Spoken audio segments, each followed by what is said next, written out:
season. One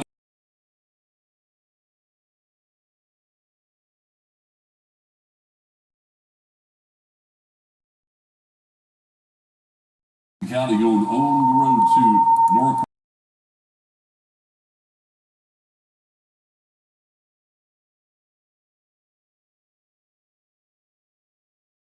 West Indians 37-35, and the Indians are 0-1 in region play. Up in Cleveland, it was a powerful Pickens team defeating White County 34-7. Dawson County and Johnson had the evening off in that region, so you have North Hall, Pickens, and Greater Atlanta Christian right out sitting atop the region at 1-0. That's very important to get your momentum going for the rest of the season. There'll be some very important ball games there in Region 6 AAA. Next week, we'll bring you a region game between North Hall.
And then Carrollton ends up scoring 3 touchdowns in the ball game, winning by a final of 43-21. Also from last night, Cherokee Bluff wins again. The Bears in non-region play go to Homer. They take on Baines County and come back home with a 3-point win. That was a tough one last night for the Bears, 24-21, the final in that game. Down at Philip Beard Stadium in Beaufort, it was the Wolves holding off Douglas County, 34-28, the final in that one, as it was Douglas County scoring late, and then they tried to onside kick. The Wolves, they recover, and they run out the clock, and they hold on for a 34-28 win. And Coach Halfling's Wolves are still undefeated at 4-0 so far on the season. Sticking around the area, it was a tough one. Boy, I love this one. It was going to be a close one. This was my upset special if it were to happen, but it came close. Riverside Prep falls to Athens Christian 20-18, the final for Jeff Lee's team from last night. Also, it was Lakeview Academy going on the road and taking on probably the number one team in the region in the GIAA, falling to George Walton Academy down in Monroe by a final of 44-7, with George Walton Academy winning that game from last night. And also, teams that had the night off last night around the area: East Hall, West Hall.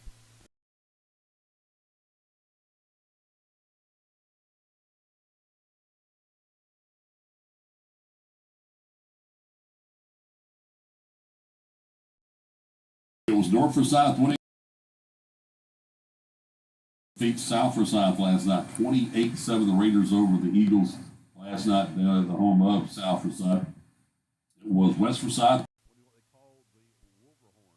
They had a little trophy there between Lambert and West Forsyth, and it was West Forsyth coming out on top of that game over Lambert. It was North Oconee, the win over Jefferson, shutting out the Dragons, 35-0. Had a correction on the score from last night. We first heard that Stevens County had defeated Ben Hall's Oconee County Warriors, but instead it was Oconee County coming from behind to defeat Stevens County 28-24, the final in that ball game. Lincoln County, Tim Bunch's favorite team there from Long Street Cafe here in Gainesville, as they the road to the Granite Bowl at Elberton, and they come home with a win down to Lincoln, as Lincoln County defeats Elberton County last night. The Red Devils defeated the Blue Devils from last night. And also for the Mountains, Union County played last night. They had to travel long ball game.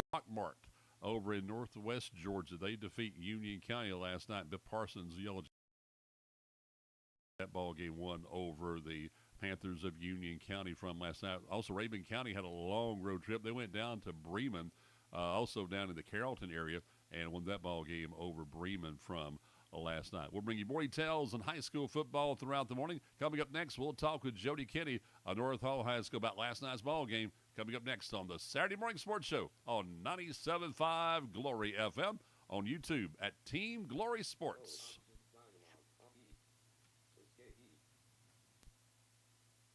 Georgia, and Conditioned Air Systems is here for you. With 24/7 service for your air conditioning and plumbing repair needs, we will keep you cool, comfortable, and dry all summer.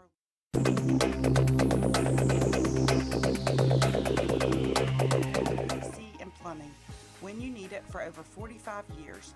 Give Conditioned Air Systems a call at 1-800-AC-REPAIR. Injuries are never planned and often happen after hours or over the weekend. That's why NGPG Orthopedic and Sports Medicine offers the Black and Blue Walk-In Clinic for injured athletes every Monday morning in their offices in Gainesville, Brazelton, Buford, Bushton, and Jefferson. No need to call. Just walk right in between 8:30 and 11:30 on Monday mornings. And one of their sports medicine and orthopedic doctors will be there to help identify, treat, and care for your injury. To learn more, you may visit ngpg.org/blackandblue. At Jackson EMC, innovation is an ongoing cycle, a process without a beginning or an end, where one idea leads to the next. Solar power, electric vehicle programs, energy-efficient right choice homes, automated switch technology. What we do as an industry is vital. We keep communities powered, so we must always have an eye on the future. Jackson EMC, innovation for today, innovation for tomorrow. This is Matt Nix, president of Duplicating Products. Our local business has served Northeast Georgia with trusted office equipment and local service support for over 50 years. We're proud to support high school football and proud to help businesses stay up and running with fast personal service. As the region's largest independent Canon, Ricoh, and HP dealer, we offer the industry's best equipment backed by real local people. When your copier or printer goes down, we're there fast. Visit duplicatingproducts.com. We're local and ready to serve you. And back on the Saturday Morning Sports Show, quarter number one is over. 15 minutes now past 9 o'clock here on 97.5 Glory FM. Last night in our broadcast game of the week, the Battle of Highway 60 goes once again to North Hall. They lead that series with Chester Team 22-2. And on the phone with us, I was just sipping on a little sweet tea from Longstreet Cafe. He's there with his family this morning there from Longstreet Cafe here on Riverside Terrace in Gainesville. Jody Kitty. Hey, Jody. Hey, Mike. So how about the go-order, friend? How about that? So nothing like eating breakfast at Longstreet Cafe on a Saturday morning, is there? Listen, there is nothing like it. I mean,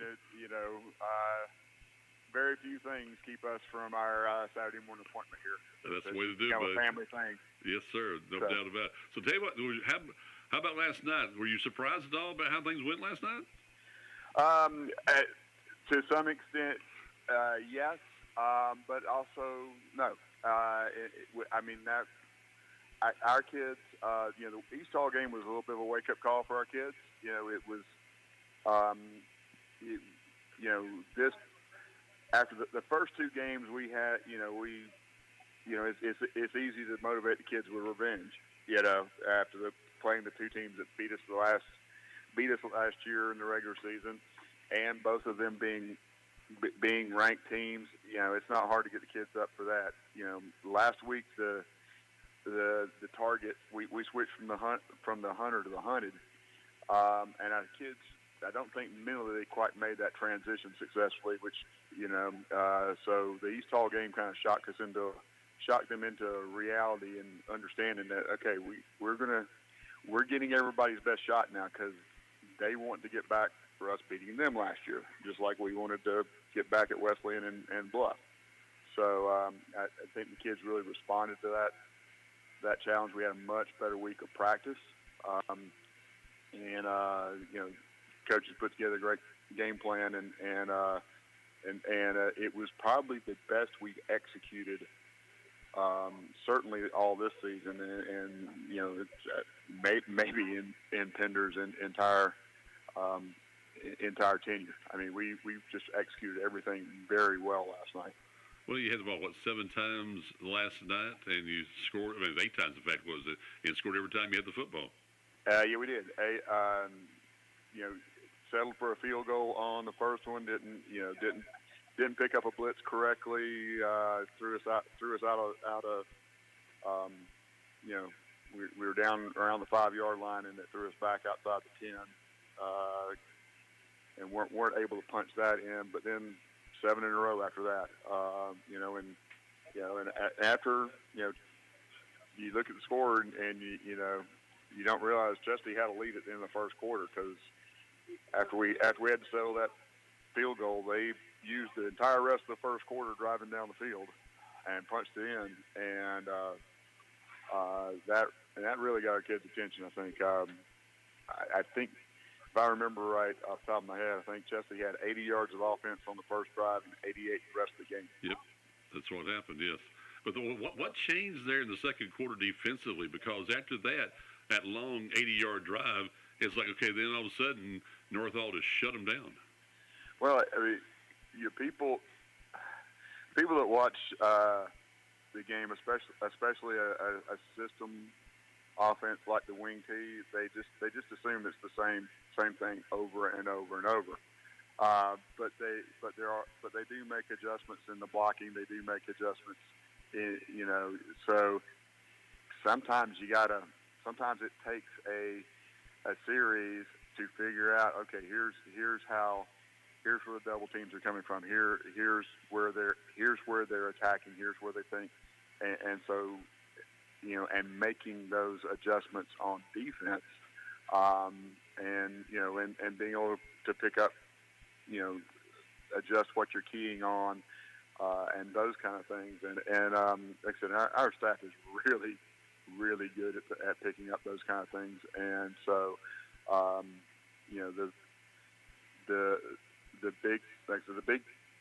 big key that really slammed the door shut was when Chesty went for it on fourth down near midfield right before halftime. Mm-hmm. Yep. Our coaches, between their scouting and their alignment, they had a pretty good idea of what play was coming, and called for a little game inside with the linemen and the linebackers, and and put one of our defensive ends right where he almost took the handoff. And so those are the kind of things, and me announcing the game, I don't hear all the little adjustments that are being made, but I've been around these guys enough to know what they're doing, and that's and I think there was a little bit of a against a wing T team like that, or any team that does that kind of what they do. After playing some of these spread teams, you kind of have to settle. It's a different mindset until well, Jody, think about it. As we talked with Jody Kenny and Northall this morning on the Saturday Morning Sports Show, you don't have that much time to practice getting ready for a wing T team. No, you don't. And then you can have the best coaches in the world, but the players have got to really comprehend where the blocking schemes go and how different it is from a wing T offense compared to a spread, and to be able to adjust that quickly. That's a really big thing for a young guy. It really is, and we get basically 3 contact practices a week, mm-hmm. And our scout team did a really good job this week, as best they could, to try to simulate it. Probably the best they've done in the years we've been at North Hall. But even so, even getting the scout team to run it, with the same, I was there at practice a couple of days, telling the running. Things like telling the running backs, no, you don't get to read. You take the handoff and you go where the hole is supposed to be as fast as you can, as hard as you can. Now you don't get to make cuts. You go. Mm-hmm. Getting them to adjust that, just because it's not just the scheme of it. It is the speed and fluidity which they do it is really hard to simulate. And even as I was at practice part of the time on Wednesday, and as good as our scout team was doing simulating it on Wednesday, it's still faster and harder when the teams that do it every day hit you with it. But Joey, also think about just the blocking schemes. Instead of going for a 3-man front or 4-man front, you had 5, 6, 7-man front times last night. Yeah, we did, and that's like I said, and we had. A lot of that was stuff that we were thinking about in the off season, specifically to address those kind of offenses, not just from Chesapeake, but the chance we'll see something like that in the playoffs. Oh, sure. Like we did with Gilmer last year, Mm-hmm. and so we did. We not only did different numbers on the front. We did some we do some really unconventional alignments up front as far as what techniques the defensive linemen are playing, where we're positioning, where we're aligning the linebackers to confuse those those blocking schemes are very structured, and any confusion you can cause with them, where they're not exactly sure which one they're supposed to be blocking, or if you can even make them a half step late getting to that block, you can create some level of disruption, and that's what we were trying to do. So what about that second quarter? North Hall then was able to score quickly after shutting down the War Eagles on their 4 different offensive opportunities, and just boom, boom, boom, boom, boom, and it was another record-setting night for North Hall. Yeah, it was. I mean, this was our if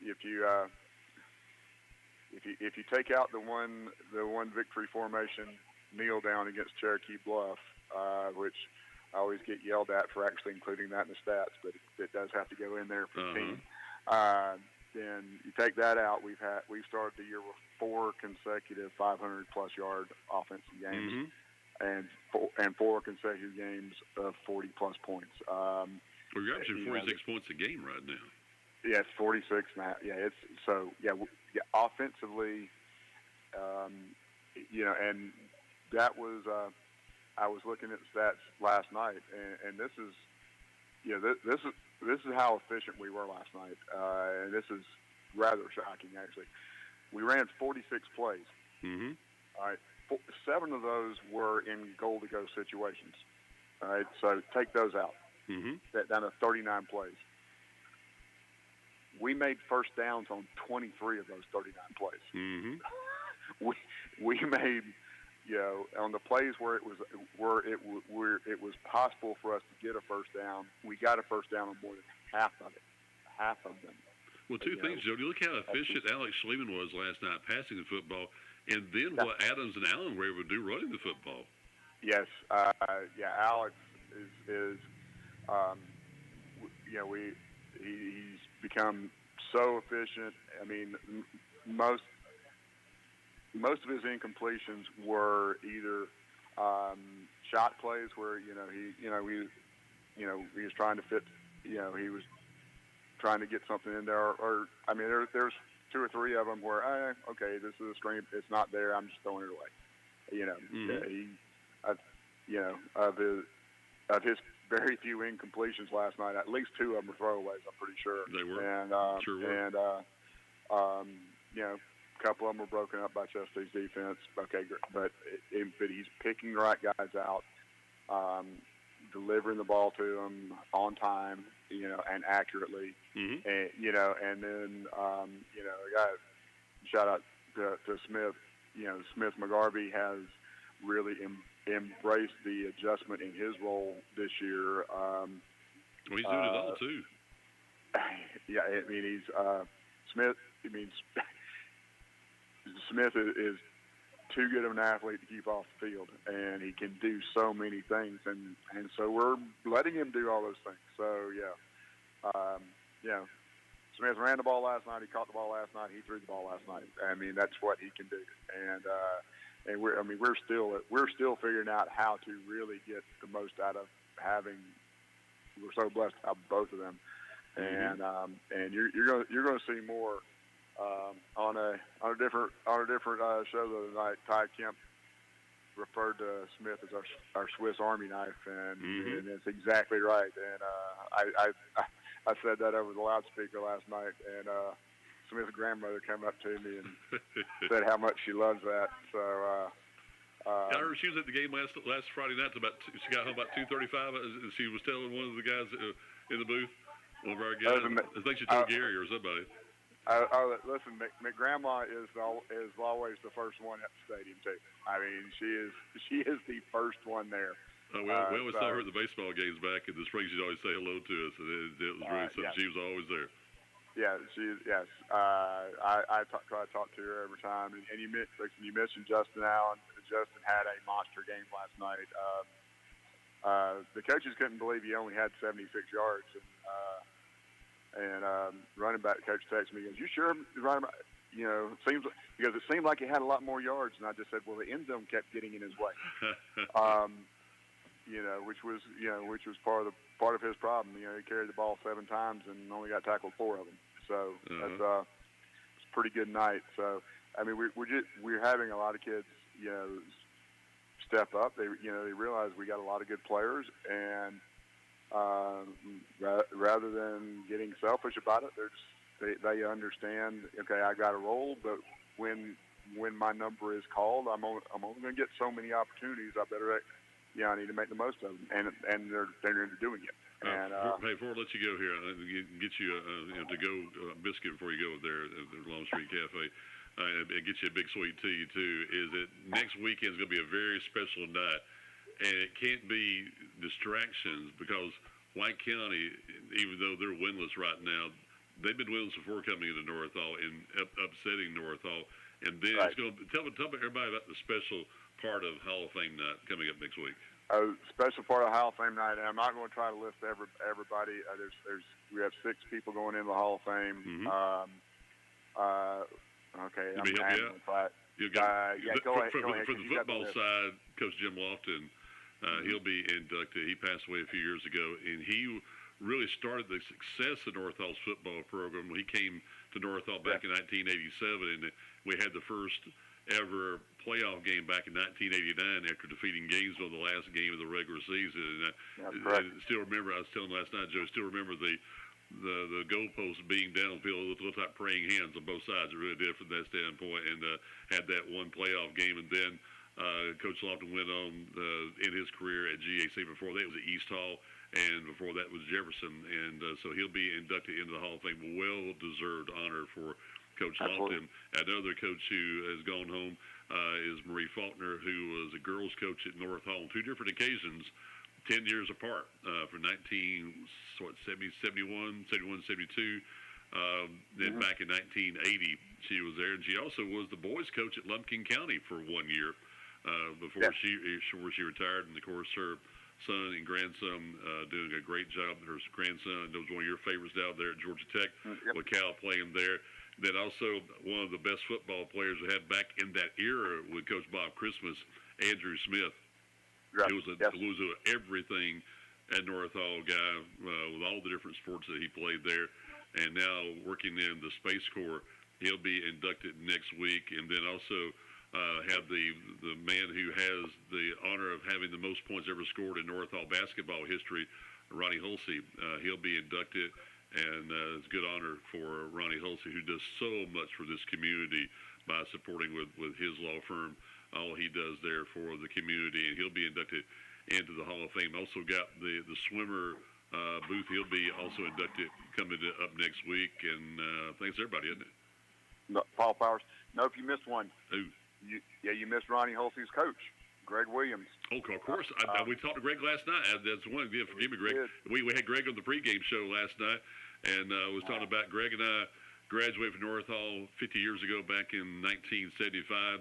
I was talking about, I remember him and his twin brother Alan playing at Lanier Elementary School back in the feeder school system that we had. And then he and they call it Jody and the Four Thieves, and Jody Davis and Greg and the guys that were on that team and played for Coach Jerry Davis. And then going on to be a successful coach at North Hall for 20 years. And then was the principal at West Hall High School, and then ended his career as one of the leaders of Mountain Ed before he finally has retired here. And it was great to see what he had done. He has done. I loved one story about Greg, and I said, "Did you do this?" He said, "Yep." And he was talking about basically souvenirs from the old North Hall gym.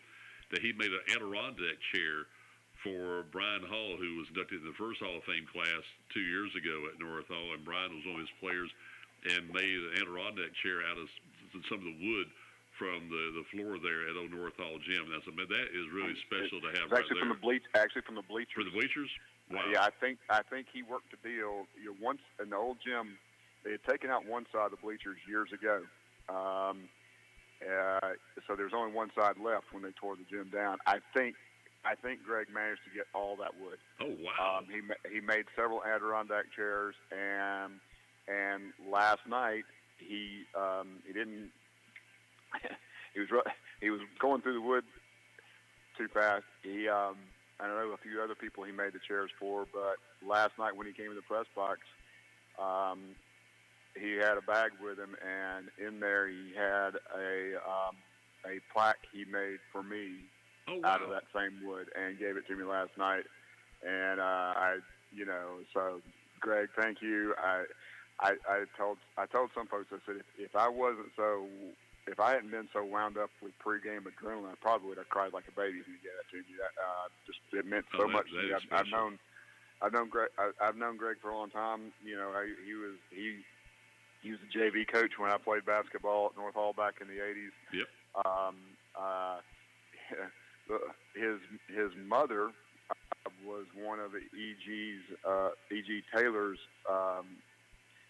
his secretary, administrative aide, whatever. I did not know that. Yes, and at both Lanier and at North Hall. When Mr. Taylor came from Lanier to North Hall, he brought Betty Williams and Margie Wilson with him from the he loved the way they handled things in the front office. He said, "I'm bringing you with me." How about that? And as I was in the class at Lanier that came with E.G., so E.G. was my only principal I ever had, and every year I was in school, Betty Williams and Margie Wilson were there in the front office with E.G. my entire school career. How about that? So known Greg a long time, known his mother even longer, and Miss Betty was just a wonderful, kind woman. Absolutely. So anyway, I'm thrilled. I'll be there. Just putting a plug in. Tickets are still available for the Hall of Fame induction. Mm-hmm. It'll be in the gym before the game from 5 to 7. You can get tickets on GoFan. You can buy them online, or you can call the school and ask for the athletic department, and they can tell you how to get them. That way, I was there a couple years ago, and this will be the second one. It's a great night for all you North Hall people. If you can't go to the award ceremony there from 5 to 7, the honorees are going to be out there on the field. You'll be introducing them there, 7 o'clock before game time? I don't know exactly what the schedule is yet but yes, they will be introduced to everybody, and I think if they do what they did 2 years ago, they will basically be all the honorees will basically be have their a little VIP box sort of thing in the picnic area. Yes. And allow, which will so they'll be staying there. So if anybody that couldn't make it to the ceremony wants to come and visit with them during the game, that's where they'll be. Yep, looking forward to having at least a couple of them during hopefully our halftime show, if nothing else. So it's homecoming. We'll see what we can do to get some of those on the air with us to talk about that with our broadcast coming up next week right here on 97.5 Glory FM. All right, buddy. Appreciate it very much. Have a good day. You going down to Atlanta? No, I'm not going down to Atlanta. I'm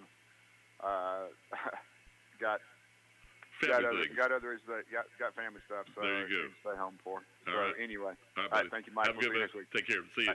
And it's Bye-bye. Jody Kenny of North Hall and his Yellow Jackets of Georgia Tech. They're playing today, and they'll be starting at 12 o'clock noon as they will go up against Clemson this afternoon. Also in college football days, Georgia and Tennessee. And coming up, we'll talk about Georgia State football here on 97.5 Glory FM.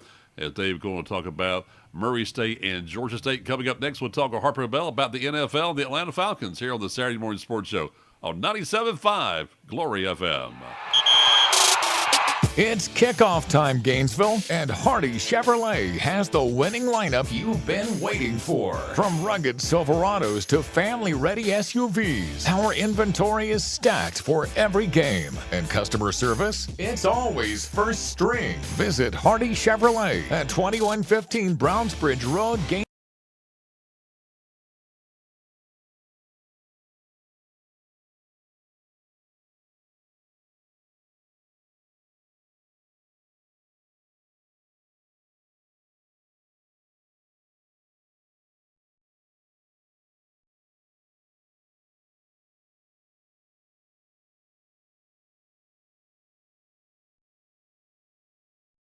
To produce the most successful shipping arrangements.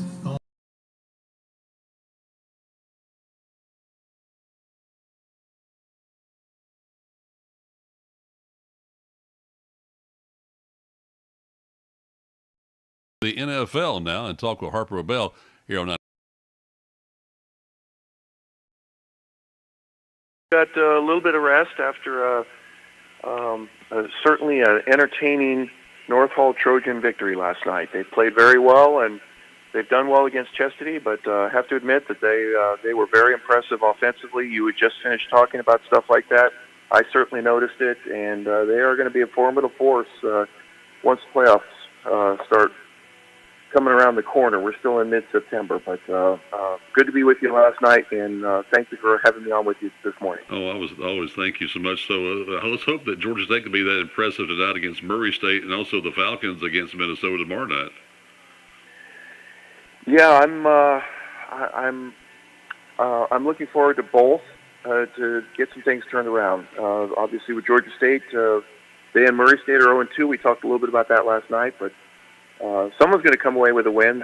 That's my humorous side of this, but I'm hoping it's for the right reasons, that State just doesn't try to overdo anything. Just play hard, but get first downs and keep drives going and control the clock and get the third down conversion. Do things like that, and it should lead to a lot of points against a team that, even though there's a lot of kids from the Atlanta area, we get a chance to beat.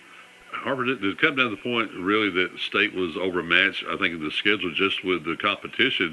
You're playing an SEC school and a team that Dave was talking about really should probably be a Power 4 team there in Memphis. And they showed how strong they are, how fast they are, and how talented they are. And State's is not that level yet, and Murray State's more probably on their level. Yeah, I mean, when you open up against a team that might eventually finish in the top 10, I think Mississippi has some room to move up the charts, but I don't know what they're going to do against LSU or Texas or Oklahoma. I just don't know. Right. They're very good, and they're better than a lot of schools. So I'm not embarrassed. I wish we had scored again. 7 is nice, but 14 makes better sense from a scoring perspective. Hey, they got a couple of points. Georgia Southern lost 59-20 to USC, and SC isn't even ranked, but 20 looks better than 7 because it is. It's just a simple fact. Sure. But you're right, and I think Memphis is one of those schools. I've said this, like Boise State. Maybe you throw Louisville's in a big conference now, but I'm just saying, University of Alabama, Birmingham. There are some schools that are out there that are so competitive and have been over a long period of time. I believe Memphis is that, and we played the first half. It was close. The second half, Memphis just took it away, and that's the part that I don't want to see anymore. I want to see us fight just as hard as we did at the end of the fourth quarter as you did on your opening drive. Yep. All right, so how about the Falcons now? And I know you go disappointed. It's like you almost see it coming at times. You have the opportunity to tie the ball game to the end of overtime. There's coup ready to go, and then miss it, and you lose.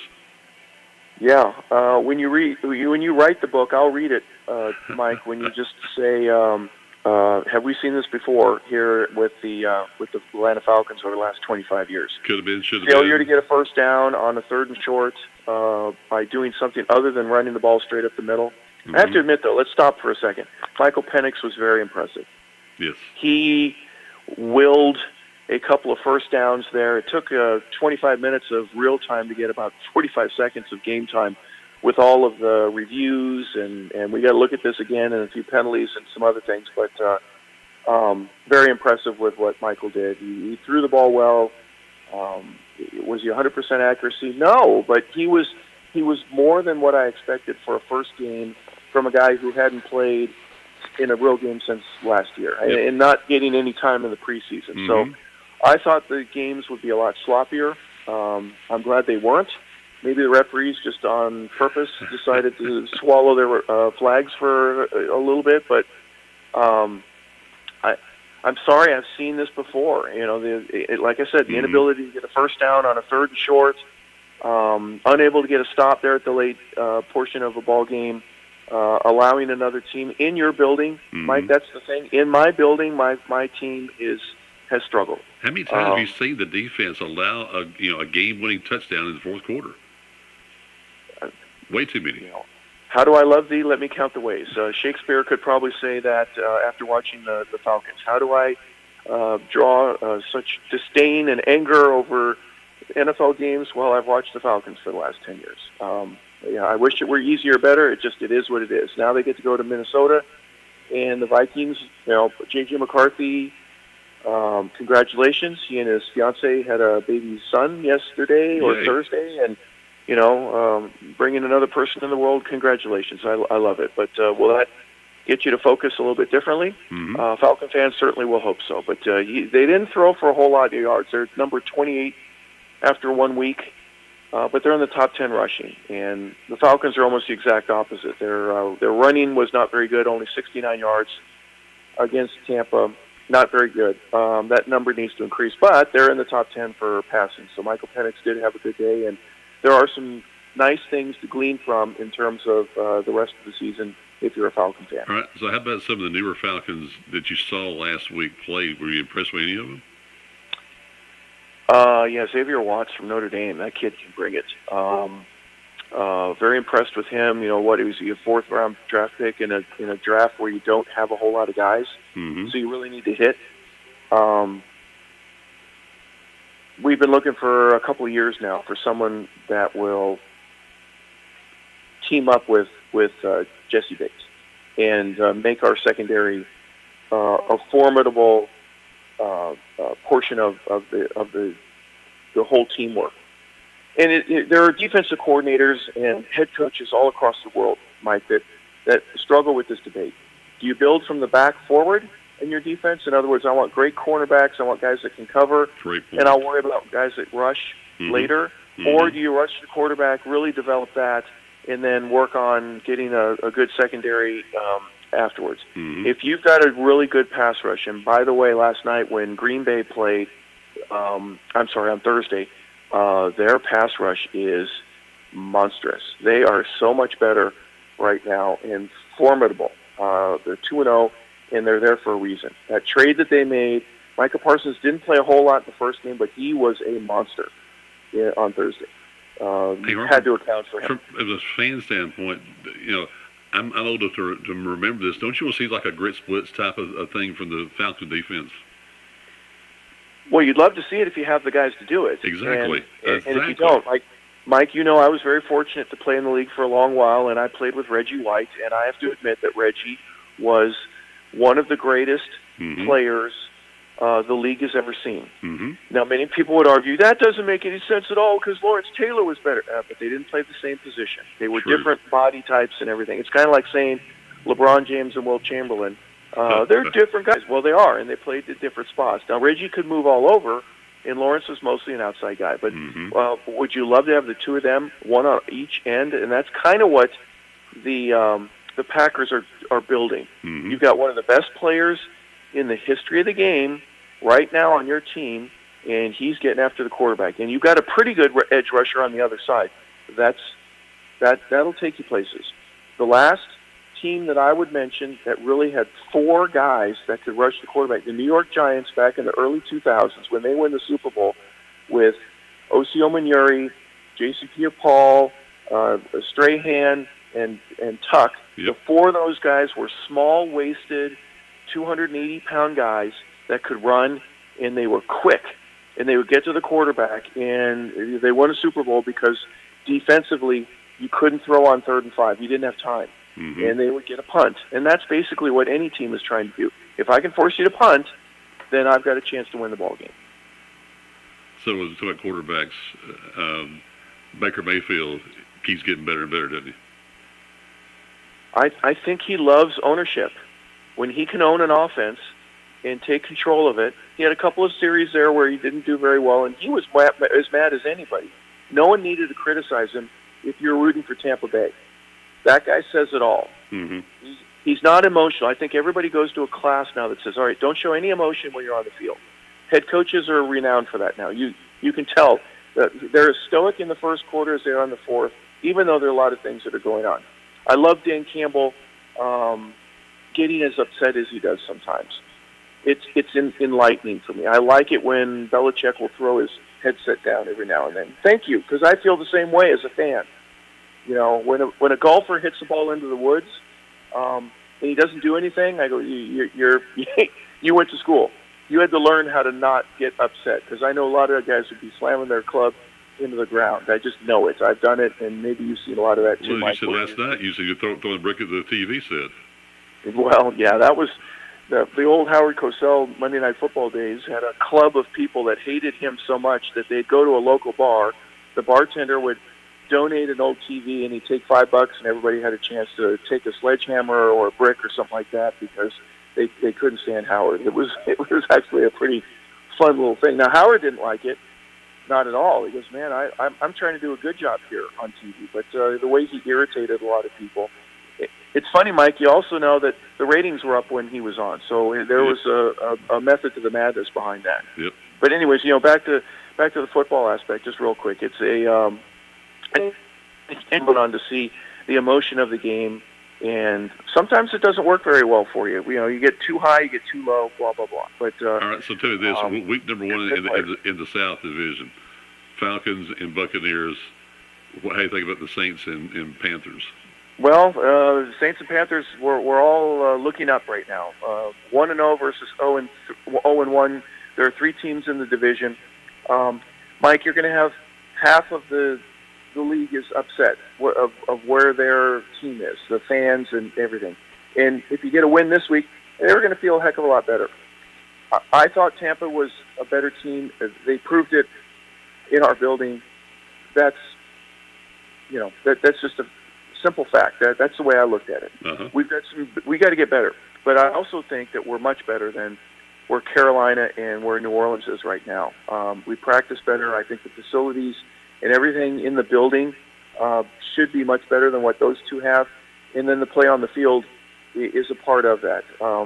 It's going to be a while before we play each of those three teams both times, but it's a winnable division, but it's going to take a little more than what the Falcons seem to be showing right now. A win here on the road. Remember last year they went on week 2 on Monday night. They go and beat Philadelphia. Yep. In Lincoln Field. Maybe we get a nice little upset like that and turn things around a little bit. But for right now, there's a lot of work to do, and they know it. So it'll be an upset then if they win tomorrow night. Well, you lose at home by 3, and Minnesota wins on the road by 3. That against an upstart Bears. Bears don't know how bad they are. They think they're still pretty good. They're better than they were last year, but they're still not a great team. And they are fighting in a division with 3 other teams that have made the playoffs in the past couple of years. Yes. So I think the Bears were on emotion, and Minnesota said, no, we're going to get you just because we're good, and we're going to play defense better. Watch out how crazy fun it is to watch the Minnesota defense and how they run around and do things and they don't have the biggest defense, but they are very smart and they play well. And I think that'll be a challenge for the Falcons. Obviously. It's going to be a big day of football for you, starting things off at noon with Tech and Clemson, then followed by Georgia and Tennessee. Then you got your game. We'll have the Panther pregame show at 6:30. Coming up next, we'll talk with Dave Cohen as Murray State takes on Georgia State. Have a good broadcast, buddy. We'll talk to you later, okay? Yeah, thank you. And as you know, there are a lot of busy sports fans here. And if you can't find anything to watch today here in the state of Georgia, well, I wish you well, because there's plenty of you to tune into, and you'll be a part of it also, Mike. So thank you very much. Appreciate it, but have a good day. Talk to you later. Have a great day yourself. See you, sir. Thanks. That's Harper LaBelle. He is the best when it comes to the NFL here on 97.5 Glory FM. Coming up next, we'll continue as we'll talk with Dave Cohen, the voice of Georgia State, here on 97.5 Glory FM with the Saturday Morning Sports Show. Hey folks, this is Jeff Dale. Wanted to welcome you to Friday Night Football in North Georgia.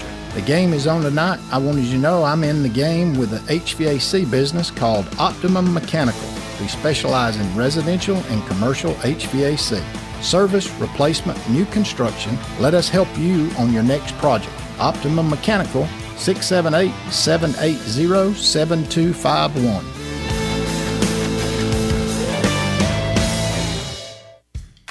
Ever feel like your house is just missing a little something? Custom window treatments can go a long way to making your house feel like a home. Call Millie's Drapery and Decorating today for the best in custom drapery, blinds, shades, and shutters. We can schedule for one of our designers to come out to your home, take measurements, and give you an estimate right there on site. That's Millie's Drapery and Decorating, 1732 Cleveland Highway in Gainesville, or give us a call at 770-532-3819. Here I am on the road again, ready to pick up the kids from school, go by the grocery store, and do all the things a busy mother does. It's because I just left North Hall Tire and Wheel, where they made sure I was ready to go. They put on a fresh set of tires, checked the brakes, and even the battery. I know I can trust Mike and Matt and the guys at North Hall Tire and Wheel. They have everything you need, all the name brand tires at the best prices, and the service you need. They're on Cleveland Highway in Gainesville, so give them a call at 770-297-5308. And back on the Saturday Morning Sports Show, talking football this morning now with Dave Cohen, the voice of Georgia State. Hey, David. Good morning, Mike. How you doing, sir? Good. Well, I know you're getting ready for a big night of college football, and you're just waiting for a W, aren't you?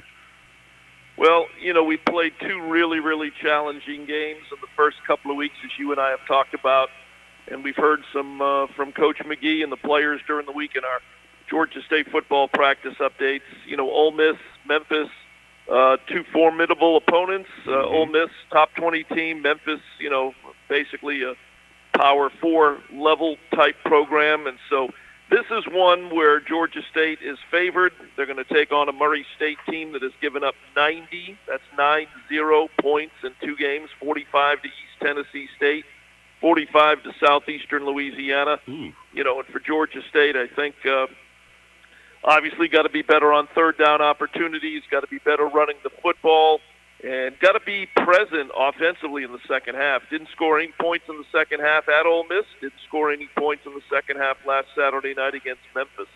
You know, right there, that's been a common thing with State, no matter who the coach is. You know, go back to our previous coach, even before then. Second half's been a big thing for State. Sure has. You'll hear them all the time say, we got to finish, we got to finish, we got to bring the energy out of the locker room at halftime and continue the first half into the third and into the fourth quarter and continue to play, which I think they do. I mean, obviously, I think against Ole Miss and Memphis, you're talking about two really good defensive teams, and, you know, that played a big part in it. But, you know, so far, third down conversions, the ability to keep the offense on the field. Through two games, they are 26%. They've converted on 8 of 30 opportunities. So that number has got to get better in order to not wear out your defense by keeping them on the field too long, which we saw in the second half against both the opponents the first 2 weeks of the season. But Dave, I don't think we'll see that as much from Murray State today. Me and Richard, the one thing about that, I'm with you. I love the third down conversion stat. I've kept it all throughout my broadcast career. The one thing, though, I think we've got to look at is third and what? A lot of times it's 3rd and 5, 3rd and long, that kind of thing for the Panthers. And they've got to make it 3rd and 2, 3rd and 3 to be able to convert those things. Yep, Trent Miles used to tell me that all the time. Sean Elliott used to say that all the time. You got to be manageable. You have to get to a point where it's manageable on third down, and that you're not putting all the pressure on your quarterback to you know, to put the ball in the air. We saw that a lot last year in the situation, you know, with that 3-9 team with Zach Gibson and with Christian Veyer, relying on the quarterback maybe a little bit more than we needed to because we didn't run the ball as well as we have. That's the other thing. Georgia State's running game's got to get in gear. Ran for under 70 yards against Memphis last Saturday night at Center Park Stadium. So got to be able to run the ball better, which I think they will do today. I mean, Murray State is, it's a long, storied football program. This is their 101st season playing football. Oh, wow. Georgia State has played 16 seasons, but Murray State is not Ole Miss, and Murray State is not Memphis.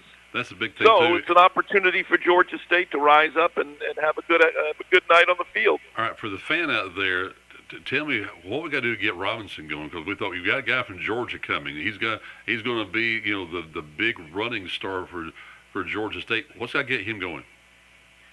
Well, to be honest with you, you may have heard one of our practice reports late in the week with Enrique Davis, who's our running backs coach.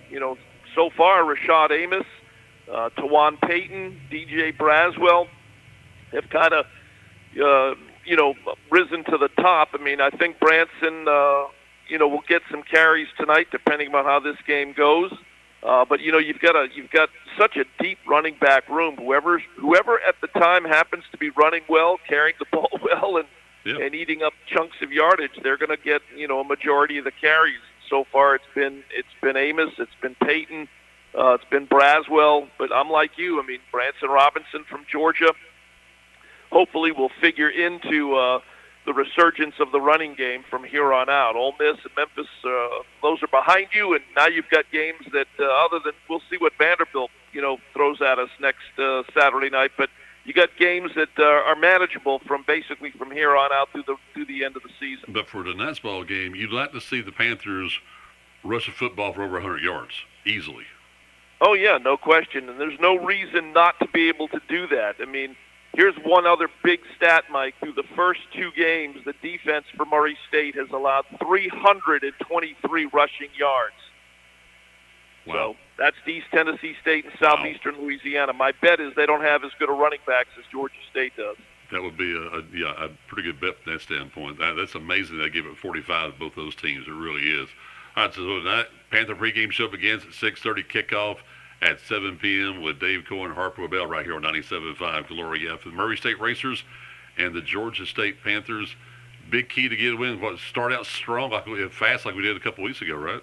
Just go ahead. Right, do not get behind early. Don't dig yourself in a hole, and run the football, and mix in a little bit of pass. We're going to see T.J. Finley, and we're going to see Cameron Brown would be my guess. So just keep the offense on the field and do better on third down opportunities.